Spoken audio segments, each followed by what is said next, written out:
Olá, pessoal. E professora da Universidade Cruzeiro do Sul, na cidade de São Paulo, e vou falar um pouco hoje com vocês a respeito da questão do biólogo, da atuação do biólogo em citologia oncótica. A citologia oncótica é sim um ramo de atuação do biólogo. O biólogo que atua com citologia, ele recebe o nome de biólogo citologista e ele faz a prevenção e o rastreio do câncer ginecológico.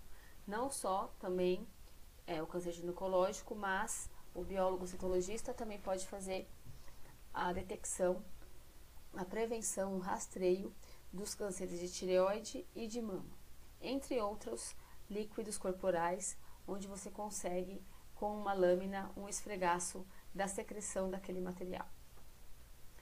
Antes de começar a falar, então, do que você precisa saber para ser um biólogo citologista e das leis que garantem que o biólogo atue em citologia, eu vou contar um pouco de história. Como que eu me tornei uma bióloga citologista? Eu entrei na universidade em 1999, eu fiz o curso de bacharel em ciências biológicas, eu cursei a Universidade São Judas Tadeu, que fica na cidade de São Paulo, e logo no primeiro ano de universidade eu entrei em um estágio em um laboratório de citologia oncótica, o classe 1 citologia oncótica de propriedade da bióloga Sandra, e ela, nesse estágio, ela me ensinou a fazer a leitura de lâminas, mas eu também passei por outras fases, por outros setores desse laboratório, como triagem, recepção de material, coloração de lâminas, também fiz digitação de laudos e a questão da leitura de lâminas. Eu fiquei nesse laboratório como estagiária até o último ano da faculdade. Quando eu me formei, eu continuei por 2 anos ainda trabalhando nesse laboratório.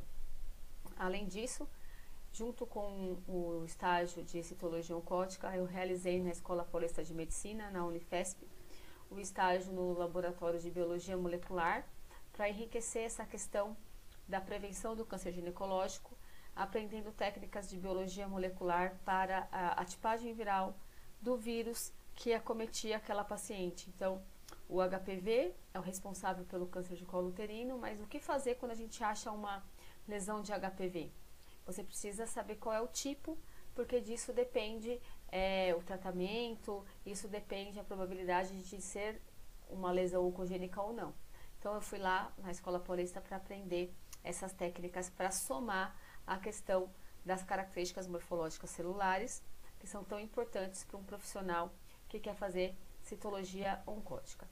Depois que eu saí da universidade, eu entrei no Servidor Público Estadual de São Paulo para fazer o curso de aprimoramento em citologia oncótica, e de lá eu saí para o Hospital Beneficência Portuguesa, trabalhei também no Hospital Santa Catarina, dentro do setor de anatomia patológica, e em laboratórios como a FIP, que é a Associação Fundo de Incentivo à Farmacologia, que é justamente essa foto aí, Laboratório Rezos, Laboratório FEME, Laboratório SEDAP, entre outros laboratórios de São Paulo e da Grande São Paulo. Eu deixei de atuar como citologista de rotina, ou seja, fazer a rotina de citologia, em 2014, quando eu fui para a universidade. E na universidade hoje eu sou professora da disciplina de citologia oncótica, curso de biomedicina, mas eu também ofereço o estágio curricular na Universidade Cruzeiro do Sul, para os cursos de Ciências Biológicas e Biomedicina. Então, os alunos, eles aprendem dentro da universidade com o nosso estágio que a gente dá lá para eles saírem da universidade com habilitação em citologia oncótica, principalmente os alunos de Biomedicina. E o que garante ao profissional biólogo ser citologista, poder assinar um laudo? Então, o que garante ao profissional biólogo ser um citologista é a resolução 227 de 2010 do Conselho Federal de Biologia, que habilita o biólogo a fazer análises citopatológicas. Então, o termo citologia oncótica, ele tem como sinônimo citopatologia e citologia clínica, no campo de trabalho. Então, se alguém chega e fala, eu faço citologia clínica, ele faz citologia oncótica também. Eu sou citopatologista, isso significa que ele faz citologia oncótica também. Então, o biólogo, mediante uma pós-graduação, um título de especialista, que pode ser por uma universidade, pode ser pelo conselho de classe, pode ser pela Sociedade Brasileira de Citopatologia. Esse biólogo, ele pode assinar um laudo de citopatologia, ele pode fazer a leitura, o rastreamento do câncer ginecológico, do câncer de mama, do câncer de tireoide, desde que ele tenha essa especialização. E como funciona a questão da assinatura de laudos? O biólogo, ele assina o laudo negativo e o laudo positivo, ou seja, os laudos que são positivos para câncer, para células neoplásicas, o biólogo, ele acaba assinando junto com o médico citologista, com o médico patologista responsável por aquele laboratório ou pelo setor de anatomia patológica do hospital. Então, o biólogo, ele pode assinar o laudo e ele assina as lesões positivas, aquelas que têm o HPV ou aquelas que são sugestivas de uma lesão mais grave ou até mesmo de câncer, ele assina junto com o médico patologista. E o que é a citologia oncótica? A citologia oncótica é um ramo da anatomia patológica que faz a análise do material, principalmente de esfregaços, no microscópio de luz, no microscópio óptico, para observar se ali naquele material você tem células neoplásicas, ou seja, se você tem alguma lesão que pode conduzir a um câncer ou câncer propriamente dito naquele material. Claro que a gente não vê só se tem câncer, a gente vê também alterações inflamatórias, inclusive são as mais comuns da gente observar ao analisar os esfregaços.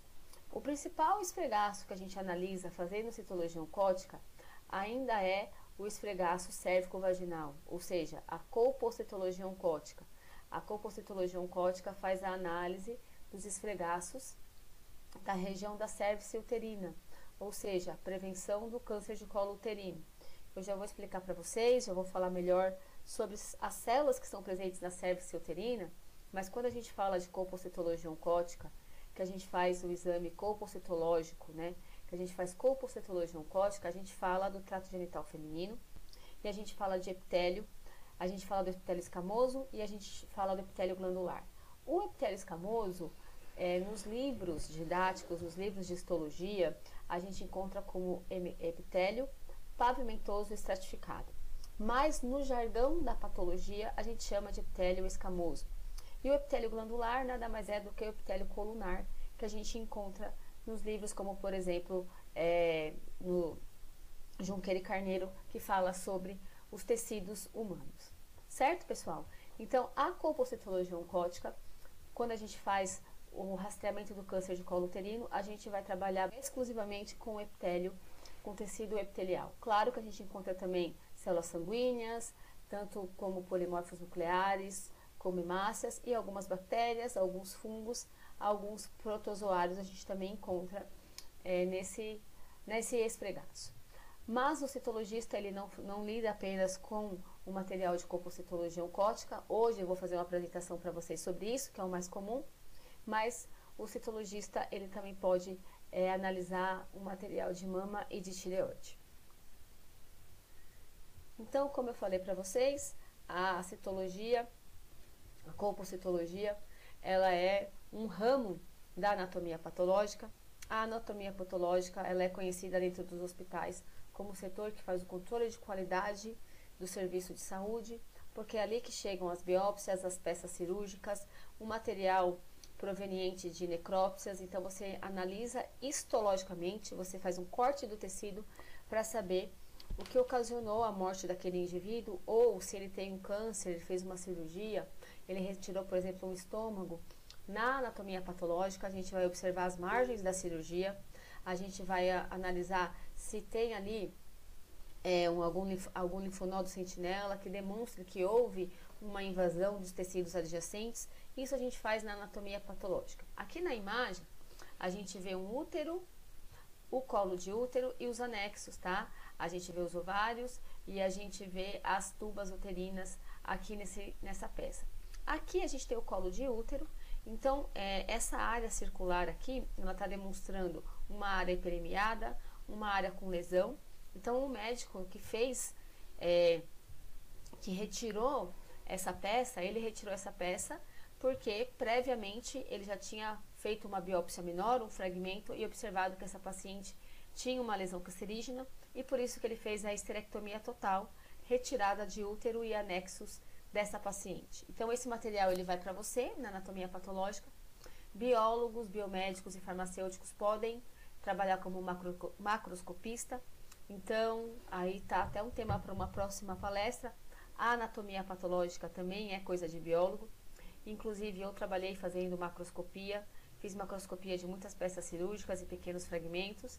Então essa questão de analisar macroscopicamente, né, a olho nu, uma peça cirúrgica, você observar se há necrose, se há focos de hemorragia, se há áreas hiperemiadas, se você tem ali uma lesão ulcerada, uma lesão sobrelevada, se o tecido está firme, se está elástico, quais são as características desse tecido, e aí fazer a coleta de partes desse tecido que sejam específicas para que o patologista, após o tratamento desse tecido, por técnicas de histologia, coloração por hematoxilinosina ou algum tipo de coloração especial, e a constituição de uma lâmina, o médico possa avaliar qual é o grau da lesão, ou se as margens estão livres, ou se esse paciente tem um câncer, ou se é só uma reação inflamatória, uma doença autoimune, enfim.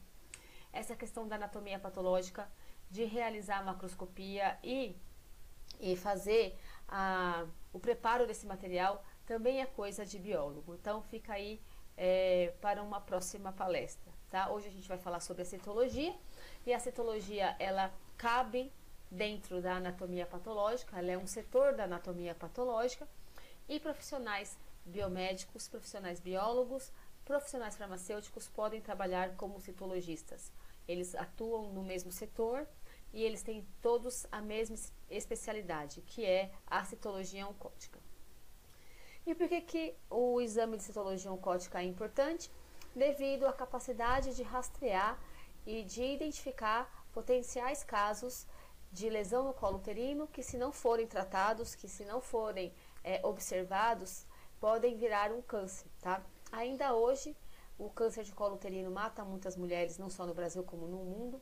Ele não é um problema apenas no Brasil, a gente tem a questão do câncer de colo uterino em nível mundial. E por que isso? Porque ele é causado por um vírus, que é o papilomavírus humano. A gente está falando muito de coronavírus esses dias, mas a gente não pode se esquecer que existem outros vírus e que alguns vírus causam câncer, como o HPV. Então eu vou falar para vocês as características moleculares desse vírus também na nossa palestra, mas só adiantando, o HPV ele é um vírus sexualmente transmissível, ele atinge homens e mulheres, ele acomete mais o trato genital feminino pela questão de haver exatamente a colpocitologia oncótica que detecta essa lesão, mas o HPV também leva ao câncer de pênis, ao câncer de ânus, ao câncer de boca, laringe. Então essa região de cabeça-pescoço, na região da garganta, você tem ali a ação do HPV também na mucosa, porque é uma mucosa muito parecida com a mucosa do trato genital feminino. Só que como a gente não faz exames preventivos, para isso a gente não detecta os casos. Mas com a detecção dos casos de HPV no câncer de colo uterino, a gente sabe que é um problema de saúde pública e que leva, sim, ao desenvolvimento do câncer. Então, o câncer de colo uterino, ele não é um câncer hereditário. O câncer de colo uterino, ele é uma doença genética, mas ele não é hereditário, ele é viral. O HPV, ele modifica o controle do ciclo celular.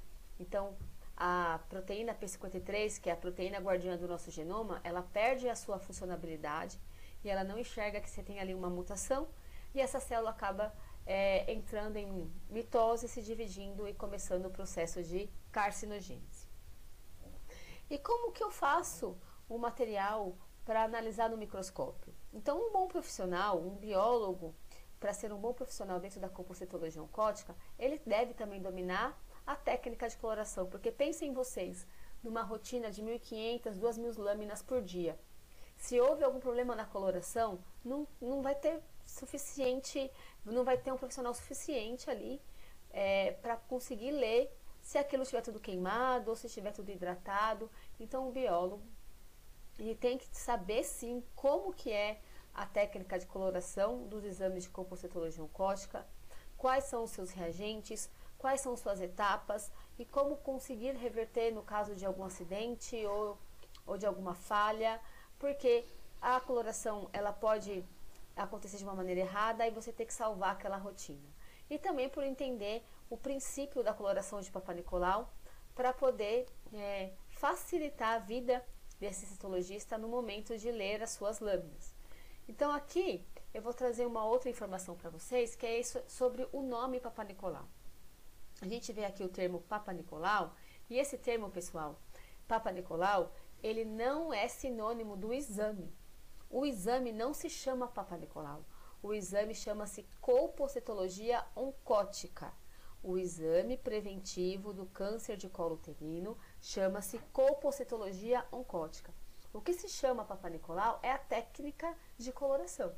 Então, na técnica de coloração de Papa Nicolau, a gente utiliza alguns corantes específicos para determinar alterações celulares que facilitem a visualização de células neoplásicas pelo citologista, como, por exemplo, hematoxilina, eosina, orange, que não são, o orange principalmente, não está presente na técnica de hematoxilina eosina, muito utilizada nos exames, nas amostras histológicas. Então, Papa Nicolau foi um médico grego que observou que alterações no epitélio, alterações celulares no epitélio de ratinhas da Índia.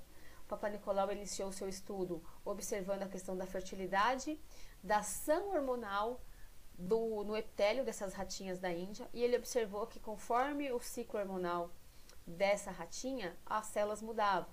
E aí ele começou a testar em mulheres, ele começou a testar em seres humanos, e ele observou a mesma variação, e continuando a observar isso, ele percebeu que além da variação hormonal, existia também a questão da variação morfológica celular para processos inflamatórios e para processos neoplásicos. Ele observou a presença do HPV e acabou sendo conhecido então como o pioneiro nessa questão da prevenção. E muitas pessoas acreditam erroneamente que o exame leva o seu nome, mas não leva. É colpocitologia oncótica. O que leva o nome do Papa Nicolau é a técnica de coloração. Porque na técnica de coloração de Papa Nicolau, a gente tem um corante específico, que é o orange, que cora a presença de queratina nas células. E isso faz com que você evidencie em uma célula profunda do epitélio a presença de queratina, o que não é normal. Então ali você já começa a olhar com outros olhos aquele material, porque com certeza, se você tem a presença de uma queratinização em células profundas, você tem uma lesão ali neoplásica.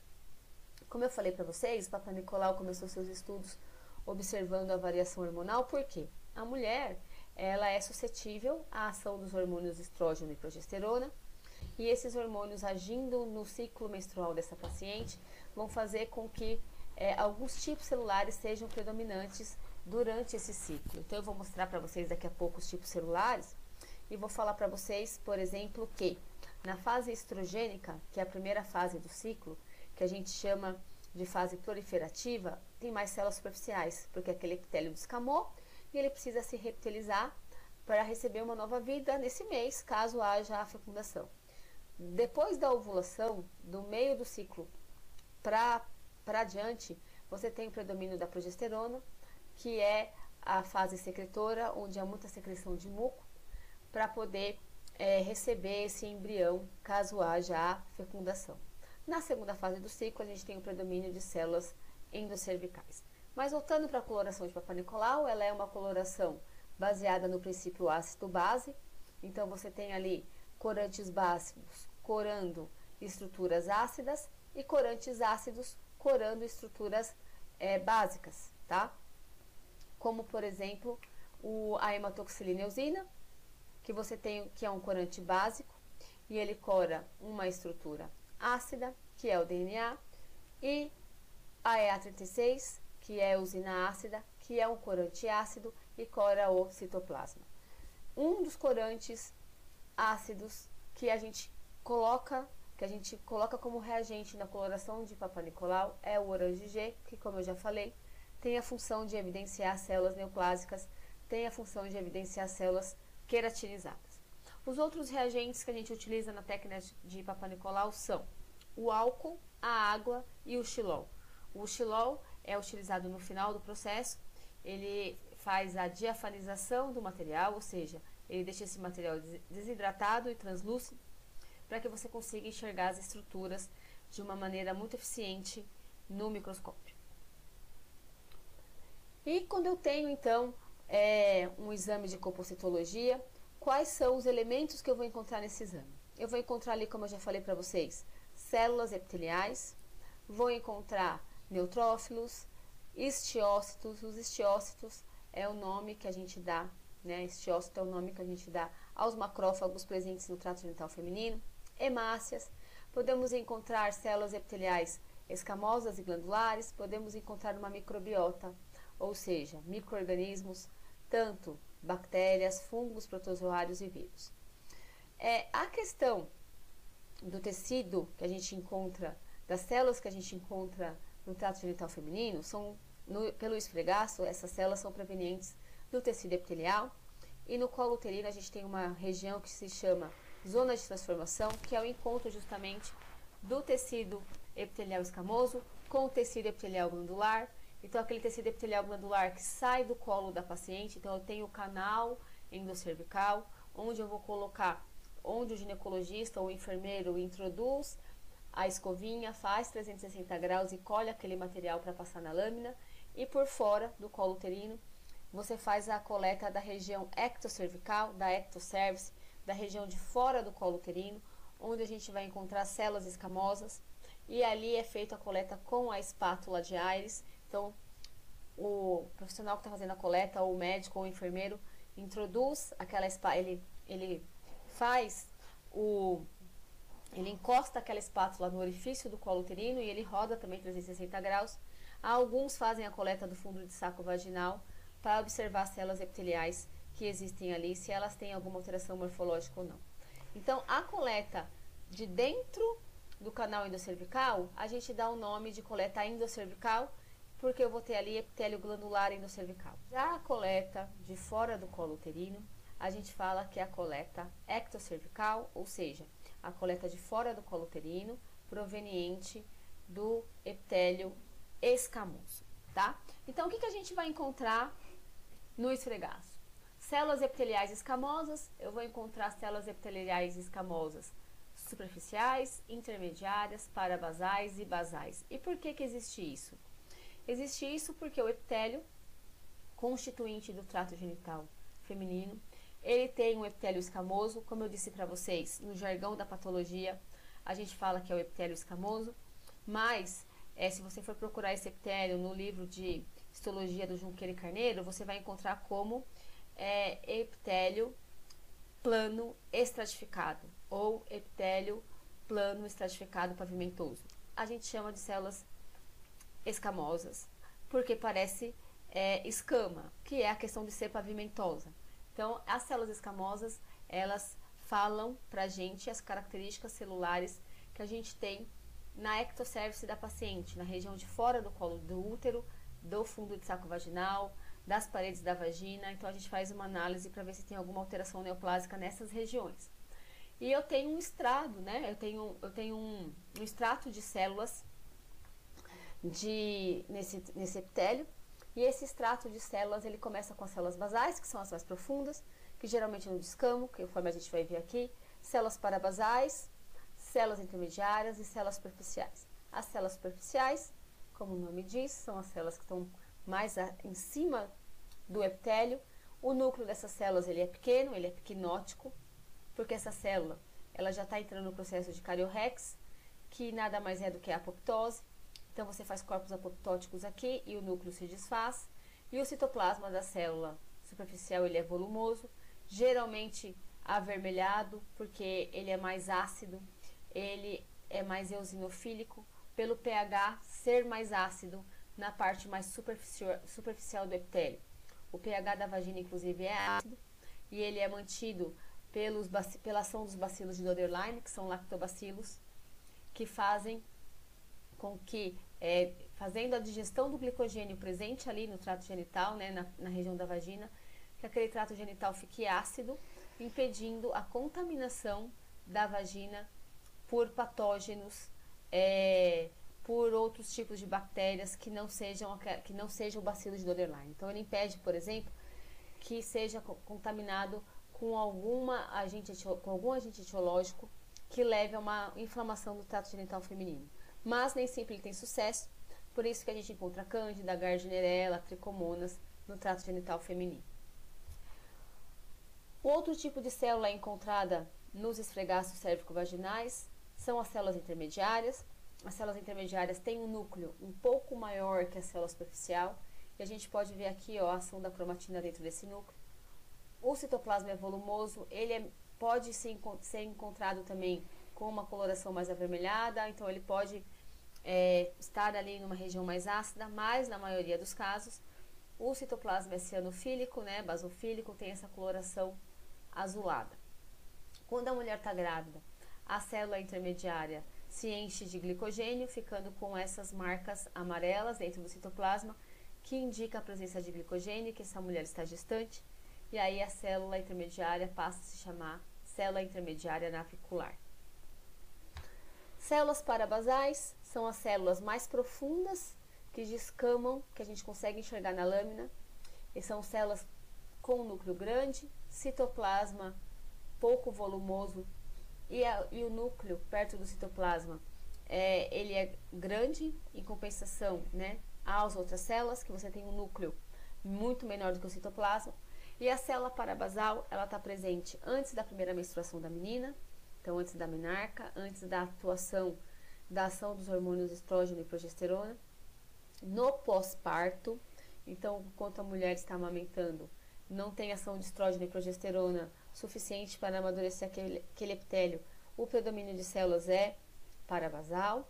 E na menopausa, então quando a mulher, após o término do seu ciclo menstrual, ela fica com as células, predomínio de células parabasais, e a gente fala que aquela paciente tem um quadro hormonal compatível com atrofia. As células basais, como eu falei para vocês, elas constituem o epitélio do trato genital feminino, o epitélio escamoso do trato genital feminino, também constituem o epitélio glandular do trato genital feminino, porque a gente tem ali as células basais, da onde provém todas as outras células do epitélio, e elas não descamam, porque quando elas descamam significa que já houve algum tipo de lesão daquela lâmina basal que está ali, já houve alguma enzima secretada por alguma célula neoplásica que acabou lesando aquela membrana, e aí houve a lâmina basal, né? Então houve a descamação de células basais. Não é comum haver descamação de células basais. Quando a gente encontra a célula basal em um esfregaço, significa muitas vezes que já há um processo neoplásico em curso. Então aqui eu não tenho um esfregaço, o que eu tenho aqui é um corte histológico, mas é para vocês observarem como que fica essas células basais. Então bem aqui ó, na divisa entre o tecido epitelial, bem aqui na divisa entre o tecido epitelial, que aqui no caso é glandular, com o tecido conjuntivo. As células glandulares, a gente tem dois tipos de células glandulares no trato genital feminino que a gente pode encontrar no esfregaço, que são as células endocervicais, que são mais comuns, e as células endometriais. As células endocervicais, elas ficam dispostas no esfregaço desse jeito que estão aqui, em paliçada ou em favo de mel, que eu já vou mostrar para vocês. E elas são importantes porque elas secretam muco, e também porque são elas, apesar de constituírem ali o epitélio do trato genital feminino, as células glandulares, elas não são estratificadas como as escamosas. Não há uma estratificação das células endocervicais, é uma camada única. Então é muito importante que você estude, que você faça uma avaliação do canal endocervical para saber da saúde das células endocervicais, porque como ela tem apenas uma camada, se o HPV entra nessa célula, o processo carcinogênico rapidamente pode se tornar uma invasão e dar metástase. Então daí a necessidade, a importância de você analisar o canal endocervical, fora que o HPV, se ele age ali na célula endocervical, se ele for oncogênico, ele pode processar todo o seu ciclo de vida para que haja o desenvolvimento de uma carcinogênese muito mais rápido. E qual que é a cara das células endocervicais no esfregaço? Essa daqui, empaliçada. Aqui não é uma célula endocervical, é uma intermediária, é uma célula escamosa intermediária. Aqui outra célula escamosa intermediária, rodeado por células endocervicais. Inclusive com cílios a gente consegue enxergar Aqui, o tipo de célula endocervical que a gente mais encontra no esfregaço, que é o favo de mel. E aqui as células endocervicais perdidas em meio ao muco. Não tem lesão, elas estão apenas com os núcleos desnudos em meio ao muco que elas mesmas secretam, que é a mucina. As células glandulares endometriais, elas estão presentes no esfregaço do trato genital feminino apenas do 1º ao 12º dia após a menstruação, porque você tem ali a saída de células daquele epitélio, aquele epitélio ele descama, então você pode observar até o 12º dia após a menstruação a presença de células endometriais. Elas são menores que as células endocervicais e elas geralmente têm aquela relação núcleo-citoplasma que você não consegue determinar e elas vêm acompanhadas de hemácias. Mas como que é um esfregaço? Qual que é a cara do esfregaço? Eu vou encontrar essas células de maneira distinta? Elas vão estar separadas para mim na lâmina? Não, pessoal. Elas vão estar dispostas dessa maneira aqui, ó. Aqui eu não tenho célula glandular, eu tenho apenas células intermediárias e superficiais. E vejam que elas ficam uma sobre a outra. Às vezes é difícil você analisar o núcleo da célula, porque tem células por cima. E é assim que a gente vê os esfregaços de colpocitologia oncótica. Aqui mais uma vez, para vocês terem uma noção de como que a gente enxerga esse esfregaço, as células todas juntas. Aqui eu tenho um quadro inflamatório, quando eu tenho algum agente causando aquela inflamação. Mas também eu posso ter uma inflamação com causas inespecíficas, por exemplo, no final da menstruação dessa paciente, ela pode colher o exame de colpocitologia oncótica dela. Aí ela vai colher e devido aos restos, né, de sangue que ainda ficaram ali, você tem ação de macrófagos, tem ação de neutrófilos para fazer a fagocitose daquele material e você acaba, quando faz a coleta, coletando macrófago e neutrófilo que fica muito presente naquele esfregaço. Mas você não tem nenhum agente etiológico, eles estão ali porque eles estavam fazendo a fagocitose dos restos celulares sanguíneos daquele endométrio, mas eles acabaram sendo coletados também e ficam presentes no esfregaço. Na maioria dos casos, quando a gente tem essas células inflamatórias aqui, ó, neutrófilos, estiócidos, significa o quê? Significa que a paciente tem um agente etiológico agindo ali, ou uma bactéria, ou um protozoário, ou um fungo, mas tem. Aqui no caso a gente vê células endocervicais, em favo de mel, aqui células endocervicais empaliçadas e muitas células inflamatórias presentes no meio delas, né, permeando essas células endocervicais. Aqui a gente já vê um primeiro exemplo de um agente etiológico que leva à inflamação do trato genital feminino. Quando a gente tem a inflamação do trato genital feminino, a principal característica inflamatória morfológica de uma célula epitelial é a presença de halo perinuclear, que é essa mancha clara, branca ao redor do núcleo, tá? Então, quando a gente vê essa mancha ao redor do núcleo, a gente sabe que é um processo inflamatório porque tem o halo perinuclear. E aqui está muito nítido os esporos e as hifas de cândida, tá? Candidíase, uma citologia inflamatória com candidíase, é uma inflamação por fungo. Então, essa paciente, o laudo dela sairia como citologia inflamatória mais candidíase. Então, a cândida, ela é essa estrutura aqui, ó, septada, que a gente encontra no trato genital feminino. Vaginose bacteriana é causada pela Gardnerella vaginalis. A Gardnerella vaginalis é a única bactéria que a gente fala a espécie quando a gente faz a leitura da colpocitologia oncótica. As outras bactérias a gente só fala a morfologia, por exemplo, bacilos, cocos, a gente só fala isso. A gente não dá o nome da espécie. Mas com a Gardnerella a gente consegue porque ela tem como característica a clucel, que é esses pontinhos roxos dentro do citoplasma, indicando que eu tenho Gardnerella ali, a picnose nuclear e a ausência de células da linhagem branca do sangue no fundo do esfregaço. Então, apesar de eu ter uma bactéria agindo aqui, eu não tenho muitos neutrófilos para fazer a fagocitose dela. E isso é uma característica da Gardnerella. Você tem um esfregaço mais limpo, você tem a ausência de neutrófilos.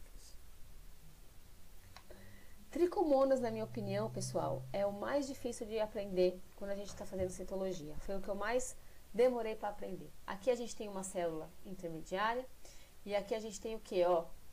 Halo perinuclear, indicando que tem um processo inflamatório.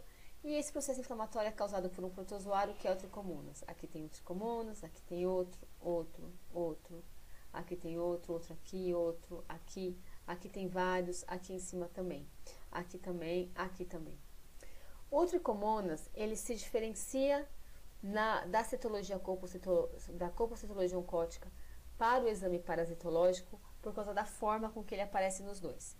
Na parasitologia, ele aparece com flagelo, com aquela forma de pena dele. Aqui não. Aqui ele aparece sem o flagelo, com o núcleo fosco aqui, ó. Você só vê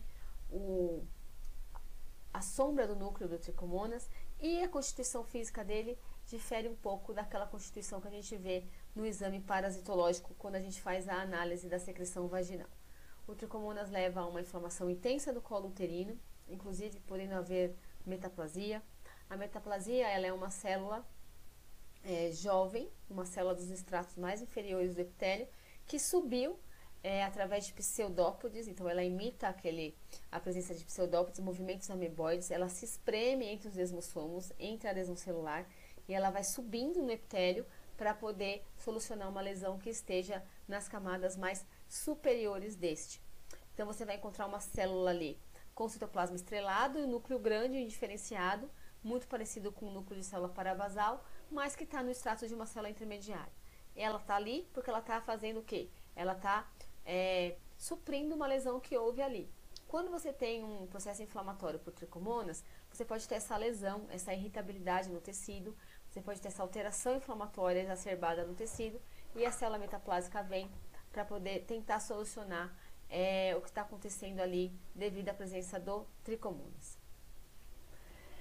A célula metaplásica ela também está presente em casos de HPV, e eu vou falar um pouco agora dele, do HPV, o papiloma vírus humano, que é conhecido então como causador do câncer ginecológico, não só dele, pênis, ânus, boca, vagina, vulva, são carcinomas causados pelo HPV.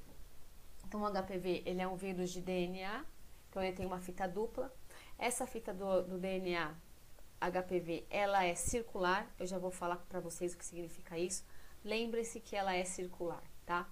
Então, quando eu tenho uma cervice uterina normal, eu tenho células normais. Quando eu tenho uma cervice uterina alterada, eu tenho o aparecimento de critérios de malignidade que me levam a falar que aquele tecido, que aquela amostra, que aquele esfregaço é uma amostra positiva para a neoplasia. Então, como eu disse, o HPV ele é um vírus de fita dupla, então ele é um vírus DNA. Quando ele entra na célula, quando ele entra no trato genital feminino, através da célula basal, o HPV ele vai entrar na camada mais profunda do epitélio, nas células basais, e aí ele vai se aproveitar do ciclo hormonal dessa paciente para fazer o seu ciclo de vida. Então ele vai amadurecer junto com essa célula e ele vai liberar suas partículas filhas quando ele estiver ao nível de células intermediárias. As lesões neoplásicas, elas aparecem principalmente, as lesões neoplásicas de alto grau, aparecem principalmente em células profundas, ou seja, em células parabasais. E como é que o HPV faz para liberar suas partículas filhas? O efeito citopático do HPV, que é o efeito que a gente enxerga no microscópio, então como é que eu sei que aquela célula tem HPV? Se o vírus HPV é muito pequeno, eu só consigo enxergar o vírus HPV com microscopia eletrônica. Eu enxergo o efeito citopático dele, que é a coilocitose, coilócito. Quando o HPV ele está infectando uma célula, para liberar as partículas filhas, ele quebra o nosso citoesqueleto. Ele possui uma proteína, que é a proteína E4, produzida pelo gene de mesmo nome, que vai quebrar o citoesqueleto da célula hospedeira. Então, ele faz uma lise dos microtúbulos, dos microfilamentos, dos filamentos intermediários. A célula perde aquela sua conformação e fica um buraco no centro dela. E isso a gente enxerga no laboratório, porque esse buraco não se cora, não há formação de ácido base, não há um sal se precipitando, eu não enxergo. Simplesmente eu enxergo um buraco com a coloração ao redor. E isso indica, então, que eu tenho ali um coilócito, que é o efeito citopático do HPV. Além do gene E4, que leva ao desenvolvimento do coilócito, eu vou ter o gene E6 e E7. O E6, principalmente, ele leva à inativação do gene P53. Então, o DNA HPV circular, ele entra na célula, e ao entrar na célula, ele vai pegar esse seu DNA circular, colocar no núcleo e começar a produzir as proteínas virais, vai liberar E6, vai liberar E7. Esse gene E6 do HPV, que é oncogênico, ele vai enganar a P53, enganando a P53, ela não vai perceber que tem ali uma alteração, uma mutação, vai permitir que aquela célula entre em mitose e a célula vai se dividir, dando início ao processo de carcinogênese. Então, o HPV, ele tem dois tipos. O HPV epsomal, que ele fica só com a fita circular, e o HPV oncogênico. O HPV oncogênico, ele deixa de ter a fita circular, ele abre a fita, ele fica com uma fita dupla reta e ele se acopla ao genoma do hospedeiro. Então, o HPV, que é oncogênico, ele deixa de ser circular, e aí ele fica com aquela dupla fita de DNA normal, e essa dupla fita de DNA estendida,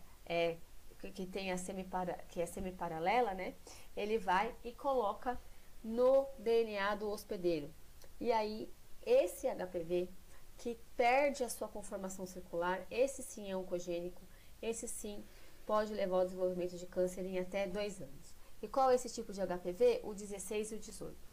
A gente tem também hoje em dia a ação do 35, do 31 e do 45, tanto é que a vacinação vai incluir esses tipos de HPV, mas os tipos de HPV que causam a carcinogênese do câncer de colo uterino são principalmente o 16 e o 18. Os demais, eles vão dar alteração de coilócito, mas eles ainda estão com o ácido nucleico circular. Então, eles causam a coilocitose, eles liberam partículas filhas, mas eles não são uma fita única, reta, que pode se acoplar ao genoma para levar ao processo de carcinogênese. Eles ainda não levam ao processo de carcinogênese. Podem levar? Podem. Se você não tratar essa alteração, né, essa verruga, o HPV que é epsomal, ele leva à verruga, o oncogênico não dá verruga na maioria dos casos. Se você não tratar essa verruga, você pode ter o desenvolvimento de câncer sim, mas ele demora mais tempo, até 10 anos. Já o HPV que é oncogênico, se você não fizer nada, você pode ter a presença desse processo de carcinogênese em até 2 anos. Então, aqui está o efeito citopático do HPV. É o coilócito. É esse buraco que a gente tem no citoplasma, tá? Vejam aqui e vejam aqui, aqui também, aqui, que é causado justamente pela ação da proteína E4 no citoplasma da célula hospedeira. Mais uma vez aqui o coilócito, a gente tem o coilócito. Mais uma vez aqui a gente tem o coilócito. Então, a gente vê aqui a alteração citopática do HPV mais uma vez, que é o coilócito, que é a ação do vírus E4, quebrando os microtúbulos, microfilamentos, filamentos intermediários, para a liberação de partículas filhas. E é isso que a gente enxerga no microscópio quando a gente faz o rastreamento do câncer de colo uterino. Mas não é só as alterações citopáticas do HPV que a gente observa quando faz o exame de compocitologia oncótica. Quando a gente está fazendo o rastreamento dos esfregaços cérvico-vaginais, a gente pode encontrar também lesões mais graves, que a gente chama lesão de alto grau. Essa lesão de alto grau a gente fala que é HSIL, que é lesão escamosa intraepitelial de alto grau. E essa lesão de alto grau, ela pode progredir se não for tratada, se não for acompanhada, para um carcinoma in situ, para o carcinoma invasor ou adenocarcinoma do colo uterino. E quais são os critérios que a gente utiliza para dizer que uma lesão é de alto grau? A gente observa os critérios de malignidade, que são alterações principalmente nucleares, como comprometimento da relação núcleo-citoplasma, então você perde aquela conformidade que você está acostumado a ver de uma célula intermediária, superficial e parabasal, você perde aquela relação que você está acostumado a ver.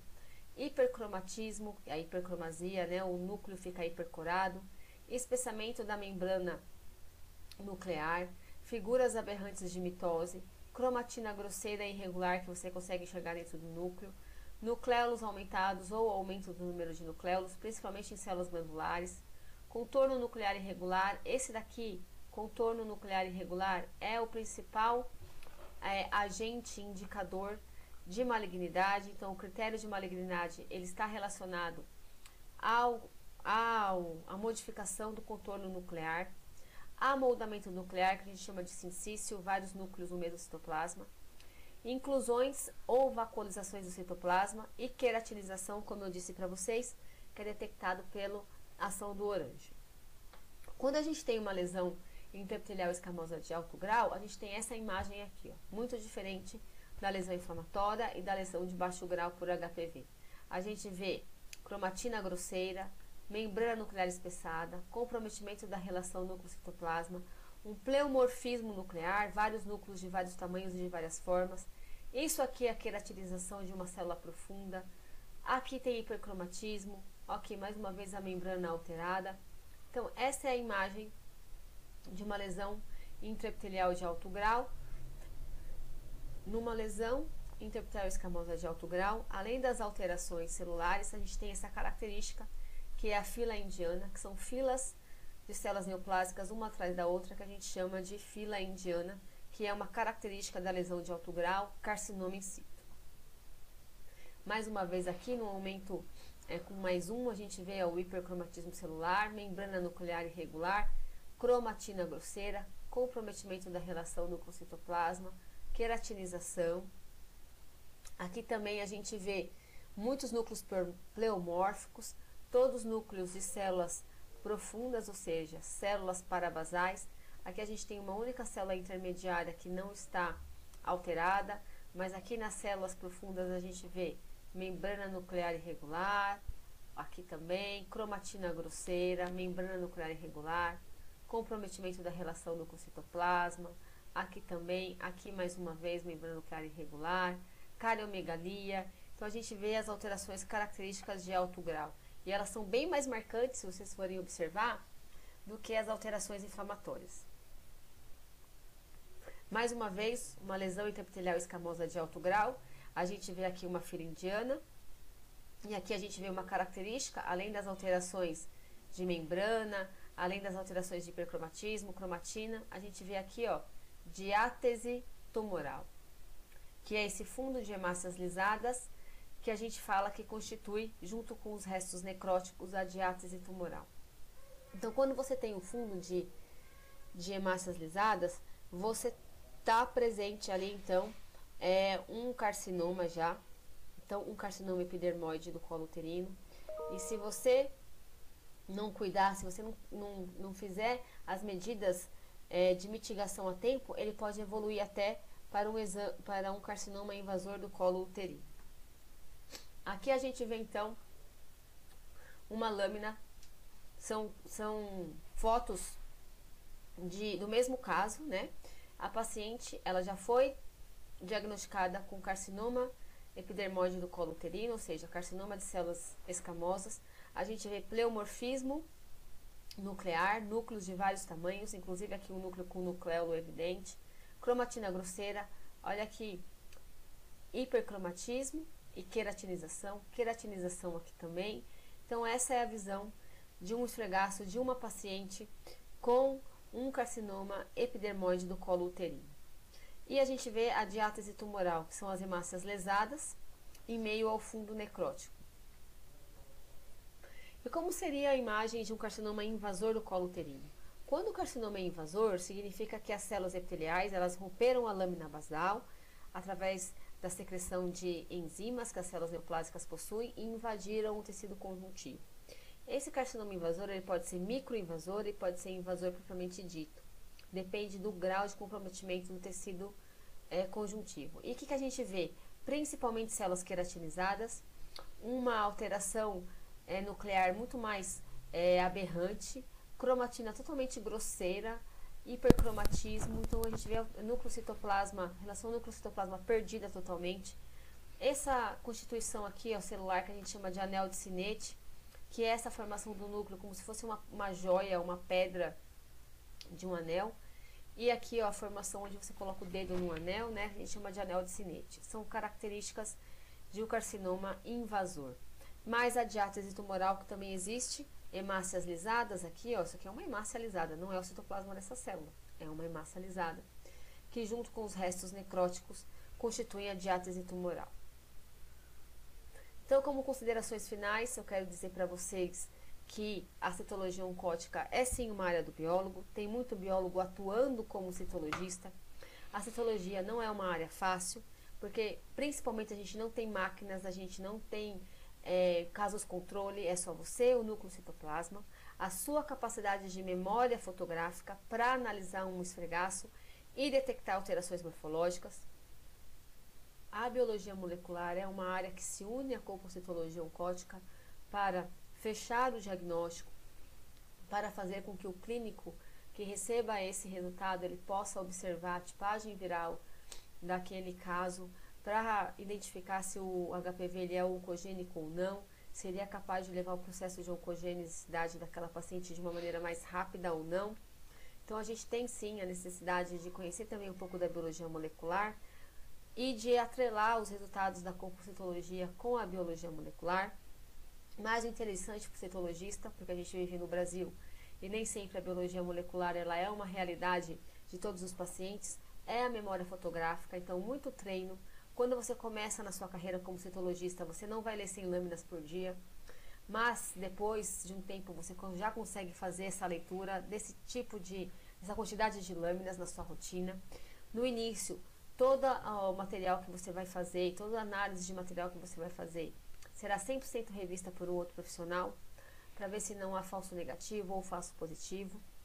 Depois, quando você já tiver uma prática, já for um profissional que lida com mais exames e que tem uma certa prática maior, você vai ter 10% de todo o seu material do dia, da sua rotina do dia, revisto por um outro profissional, que é o controle de qualidade. Porque, como eu disse, a gente não tem casos controle, então quem faz o controle de qualidade é outro profissional da área, com um pouco mais de experiência, ou o próprio médico patologista, que vai fazer análise desse material para ver se o diagnóstico dado realmente condiz com a realidade daquela lâmina. E assim você evita a liberação de casos falso positivos ou falso negativos. Então, para quem quer atuar nessa área de detecção, de prevenção de câncer de colo uterino ou de outros tipos de câncer, a citologia é uma porta que abre um vasto campo para você que quer atuar nessa área. Claro, precisa que você estude muito, que você tenha o domínio do microscópio, mas é uma área que é muito bonita, muito proveitosa e que incorpora muitos profissionais que são colocados no mercado a todo ano. Então, tem muita gente trabalhando, tem muito biólogo trabalhando com compocitologia oncótica. Eu vou terminando nossa apresentação por aqui. Deixo o meu e-mail, deixo a minha rede social, que é a Citologia Fabiana, no Instagram. Lá eu coloco sempre imagens das minhas aulas na Universidade de Cruzeiro do Sul. Então, a gente sempre comenta algum caso mais interessante que a gente encontra na aula, durante o estágio. Eu coloco lá as imagens com a descrição. Tem algumas características históricas também da compocitologia, como, por exemplo, como o Papa Nicolau identificou que isso era possível. Outros autores depois, que foram atrelados a Papa Nicolau, ajudaram a construir a questão da utilização da compocitologia, do esfregaço, né, para a prevenção do câncer de colo uterino e outros tipos de câncer também, a questão da coloração. Hoje, devido à pandemia que a gente está vivendo, eu coloco também algumas coisas, curiosidades e pesquisas sobre o coronavírus, que eu participo também de um projeto de pesquisa com coronavírus na Universidade Federal de São Paulo. Então, a gente pode elaborar, posso contribuir com algumas informações de divulgação científica para vocês nesse sentido também. Então tá aí, peço que vocês me sigam, @citologiafabiana, e o meu e-mail, caso vocês tenham dúvidas, eu posso ajudar vocês a esclarecer essas dúvidas ou indicar algum tipo de referência para vocês lerem, para entender mais como que é a citologia, ou falar um pouco mais sobre a área, alguma coisa que eu não falei aqui na nossa palestra, devido ao tempo ser restrito a 1 hora, alguma curiosidade que você queira saber, tá? Estou à disposição, muito obrigada pela oportunidade, Parabéns aos organizadores pelo congresso e até a próxima, pessoal. Tchau, tchau.